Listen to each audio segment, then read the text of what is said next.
এটা ম্যাটার করে না আমরা কোন পজিশনে আছি, আমরা আপনাদের সাথে থাকবো। ওখানে কথা বলতে বলতে মারুফ ভাই বলেছিলেন যে একটা কিছু ব্যাপারে এক্সপেকটেশন ব্যক্ত করেছিলেন। ইনফ্যাক্ট এগুলি আমার কাছে নতুন না, আমরা চিন্তা করছি যে ধরেন একটা কথা হচ্ছে পুনর্বাসন এবং ক্ষতিপূরণের কথা, rehabilitation and compensation. We will definitely think about that. And Maruf Bhai has raised the question of trial. We are committed. We are committed. And the work of the Boom Commission and the International Crime Tribunal, I mean, there could be coordination between these two organizations. And the information we obtain through this commission, that could be useful for conducting the trial. We'll think about that.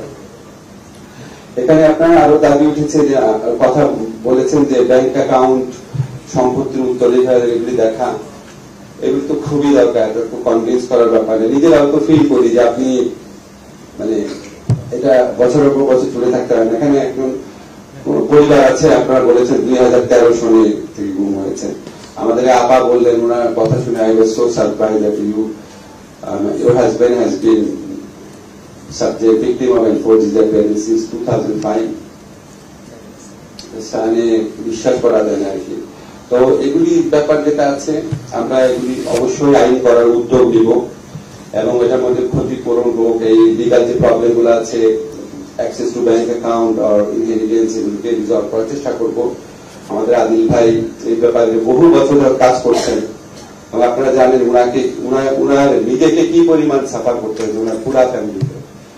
তো আমরা উনি আমাকে programme করতে করতে বললেন শ্রীলঙ্কা এরকম আইন আছে, ফিলিপাইনে এরকম আইন আছে।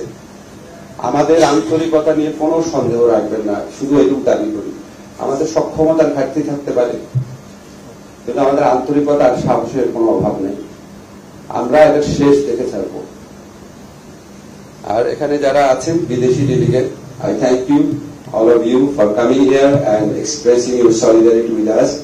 Our fight will continue. It doesn't matter in which country we are living, in which position we are holding. We belong to a same family, and that is the family of victim asking for justice. Thank you very much.